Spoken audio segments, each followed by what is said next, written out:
Hey everyone, Fred here. It has been a while since my last upload and I'm sorry for that, but holidays with family, New Year with friends, that's the way she goes. But all this time I still played Tacticus daily and I got into a few conversations on Discord, the in-game chat and Reddit. And those conversations made me think. I've been thinking about roster progression in Tacticus recently and one thing came to my head. Getting a character to a blue star is so overrated. You may be asking yourself, well, why does he say that? Isn't it a 10% stat boost? This has to be good, right? Well, yeah, kinda, but also no, completely not. First things first, please tell me in the comments section how many characters you currently have on blue star. Is it 0, 2, a dozen, or perhaps 50 of them? Next thing that I wanted to quickly drop before going deep into the topic is a bonus code that I have for you. Type in blue star in game to receive your awards. Now, back to the main topic of the video, the blue stars not being as good as perceived. The difference between 5 red stars and the blue star, also known as being winged, is 10%.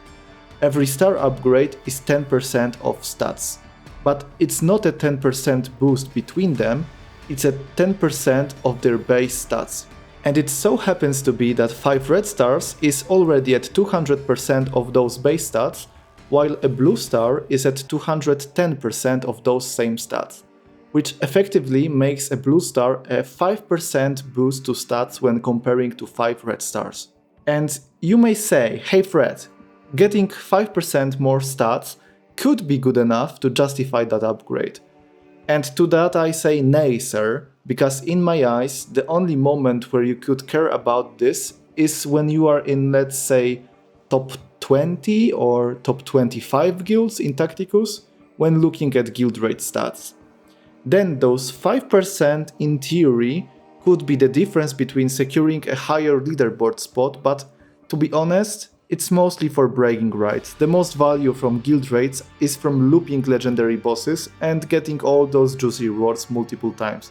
End of season crates are a nice bonus to it, and blue stars won't be a huge difference here. You won't score a bonus loop because of blue stars alone. And now look, we need to compare using your precious resources and time to get a blue star with using those resources and your time doing different stuff. To get a character to a blue star from 5 red stars, you need to gather 500 shards of said character and add in 20 legendary orbs. And for that, my friend, you shall receive an effective boost to base stats of 5%. Now, 500 shards by energy farming is easily 5 months of daily grind consisting of 30 energy used on elite nodes for maximum efficiency. Or you could use Onslaught to grind those shards, and on average you should get 6.5 shards per run, which means that you would need 77 runs in Onslaught to get those 500 shards.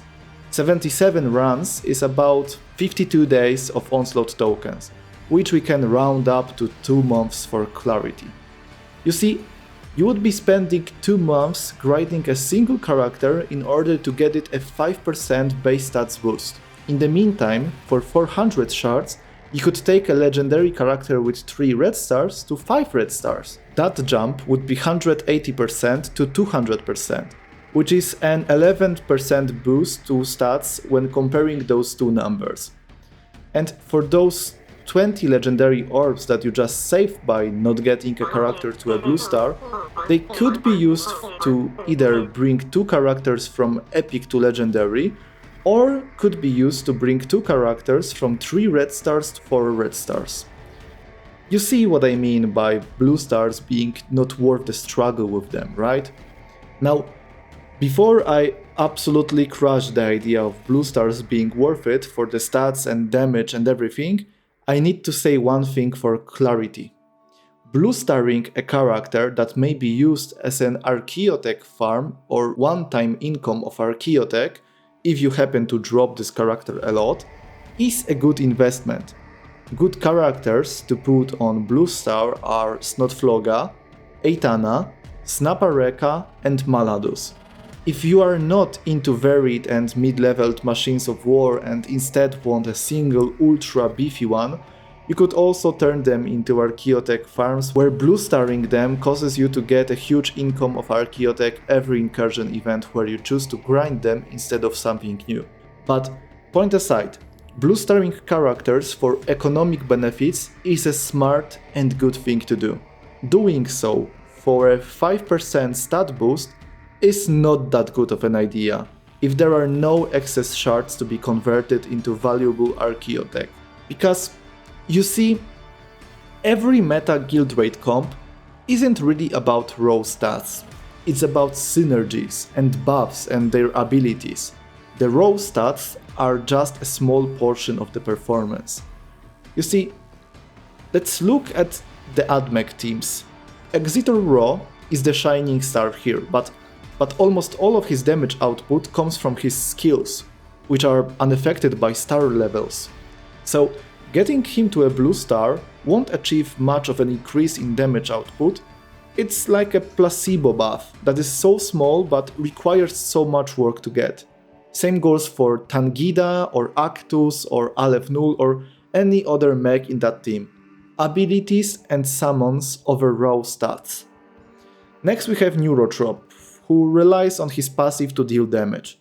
2.4k damage on Neuro unstacked compared to almost 33,000 damage from his stacks. This means that his base stats are merely 6.8% of his damage output. And when you compare this to Neurotrop at 5 red stars, there's only a 0.33% damage loss when compared to a blue star. And keep in mind, the more synergies and buffs we apply, like Ahriman and Vitruvius, the less and less the base stats matter and the blue star becomes less and less impactful. And the same goes for Ahriman, Vitruvius, Abraxas or Yazagor. They care about their abilities, their summons, their effects, not their raw stats. A 5% boost to a normal attack in a comp built around different abilities causing synergies and damage is a minimal boost in reality. Lastly, in the meta right now we have Ragnar.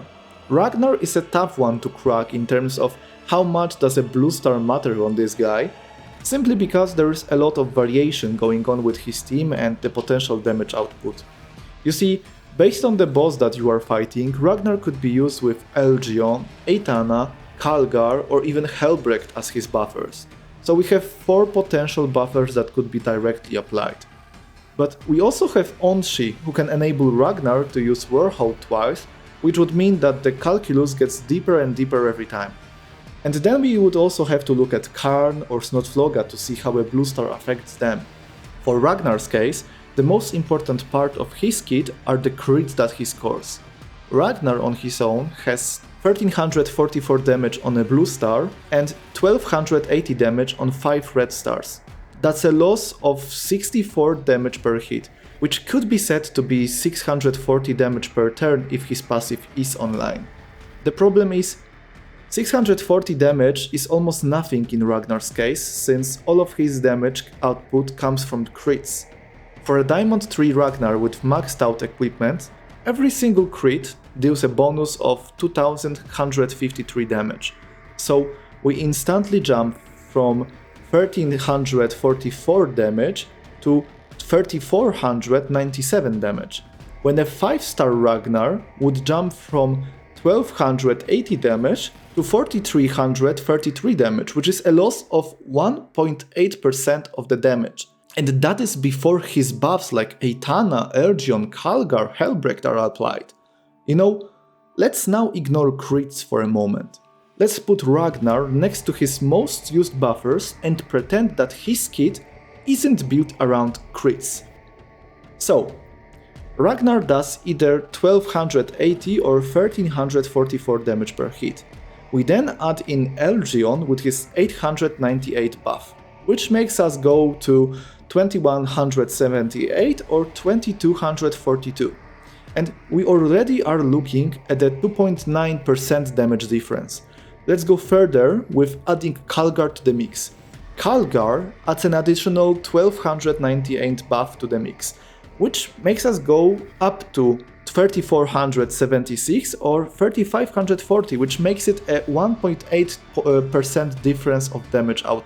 And then we could add in the crits and Eitana and Hellbrecht and everything, and the percent bonus of a blue star would go even lower and lower and lower, and basically you would be using 500 shards and 20 legendary orbs to give one of your 5 guild rate characters an effective damage bonus of, I guess, 1% or less. Same as the other teams. The base stats are merely a bonus, a small boost that does not contribute by a lot in the long run when comparing to equipment or abilities. Grinding 500 shards and using 20 legendary orbs could be used to enhance your other characters, widen your effective roster for different guild raid bosses or other game modes like Guild Wars. Chasing the blue star for the stat boost is not the way to go. Like I said, the blue star is only good for Archaeotech purposes. If you want to blue star an Archaeotech farm kind of character, that's a great call. If you want to blue star a character that you pulled a lot and have plenty of excess shards that can be converted into Archaeotech, that's also good. But if you want to boost your Neurotrope by 0.33% of effective damage output by using 20 legendary orbs and farming 500 character shards in Onslaught, please reconsider your ways of doing things.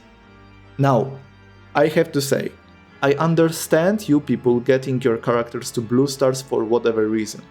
Excess Archaeotech, perhaps the feeling of completing the character, maybe a small percent of damage boost for guild raids, whatever. It is a game that is meant to be fun for you, so if you feel good about seeing those blue stars in your character screen, I'm happy for you then. I personally prefer to see lots of red stars though, so I will do it my way as always. I just hope that this discussion will perhaps show some of the lower level players that chasing the blue stars is not the way to go most of the times. It is a good thing to do once you have all of your roster properly upgraded and ascended, but I would say that this kind of stuff should be reserved for level 50 or even level 55 accounts, since you need so many legendary orbs to progress your characters from epic to 5 red stars already. Please don't fall for the bait, Skitari. Thank you for watching this video. If you disagree with my take, feel free to put your thoughts in the comment section below. If you enjoyed my takes, consider subscribing, liking this video and dropping a comment to please the machine spirit of YouTube. That's all for today. I will see you in the next one. Praise the Omnissiah.